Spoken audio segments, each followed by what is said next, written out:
Un cordial saludo, que Dios les bendiga. Bienvenidos a nuestro devocional diario. El día de hoy vamos a estar hablando sobre Levítico en el capítulo 1. En este capítulo se nos habla sobre los holocaustos, 3 tipos de holocaustos que son presentados delante de Dios. Y estos 3 tipos de holocaustos no son impuestos al pueblo de Israel, sino que son, por decirlo de algún modo, regulados por el texto bíblico. Se da por sentado que los israelitas van a hacer esto y simplemente se les explica cómo deben hacerlo. Es pues una muestra de que en ese tiempo lo normal, lo común para ellos era presentar estos holocaustos. Ellos no necesitaban que se les explicara la importancia de los holocaustos, simplemente ellos lo querían hacer porque de esa manera ellos entendían que estaban dándole gracias a Dios y que estaban rindiéndole pleitesía a aquel que estaba presente en medio de ellos. Entonces se nos presenta cómo debe ser presentado este holocausto. Y en el texto se nos presenta 3 tipos de holocaustos que pueden ser presentados. El primero es de ganado vacuno, el segundo es de ganado menor y el tercero es de aves. En el primer caso dice el texto que puede ser presentado un buey, tiene que ser macho, sin defecto y debe seguir ciertas especificaciones para poder ser entregado en el altar. Lo que nosotros queremos centrarnos es en lo que dice al final de este texto. En el verso 9 dice: holocausto es ofrenda encendida de olor grato para Jehová.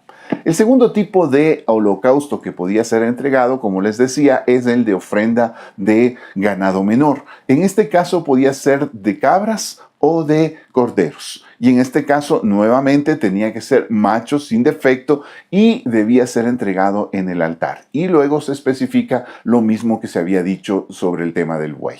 Y luego, al final de esta porción, dice en el verso 13, holocausto es ofrenda encendida de olor grato para Jehová. El tercer tipo de ofrenda o de holocausto que podía ser presentado por los israelitas era de tórtolas o de palomos, es decir, de aves. Y en este caso se permite que puedan ser de género masculino o femenino en el caso de los animales de las aves, ¿no? Y en este caso también podemos notar que al final dice lo siguiente.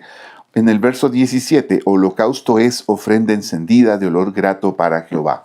En estos 3 casos, en estos 3 tipos de ofrenda que se presentan delante de Dios, vemos que Dios les permite hacer esta ofrenda de cualquier modo, sea que presenten un buey, lo cual es un costo bastante elevado, sea que presenten un cordero o una cabra, cuyo costo se reduce bastante, o sea que presenten un tórtolo o una paloma. Lo importante es que puedan tener la posibilidad de presentar esa ofrenda delante de Dios. Y en los 3 casos se nos dice al final que es ofrenda de olor agradable, grato a Jehová.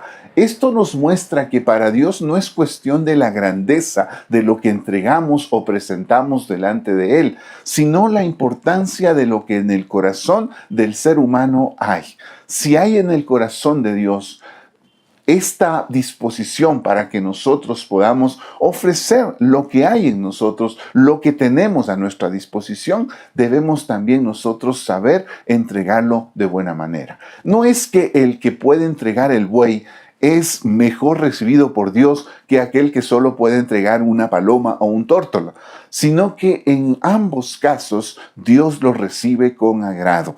Y es una muestra que Dios no tiene preferencias en este sentido. Lo que sí es importante es que cuando lo hacemos, lo hagamos de corazón. Y esto es algo que se va a ver incluso más adelante entre los profetas, donde se va a especificar que no es cuestión de grandezas, sino de un corazón dispuesto a hacer lo que a Dios le agrada. Y luego Jesucristo lo va a volver a enfatizar cuando habla de la viuda que entregó las 2 blanquitas. Esta mujer dio más que los otros porque dio de lo que no tenía, mientras que los otros daban de lo que les sobraba. En estos aspectos el texto bíblico sigue diciéndonos la misma dinámica. Dios acepta no las grandezas, sino el corazón agradecido. Si yo he recibido grandes bendiciones, también mi corazón agradecido debe ser grande en gratitud a Dios. Y si no he tenido muchos recursos, pues asimismo, de lo poco que tengo, algo poder presentar delante de Dios.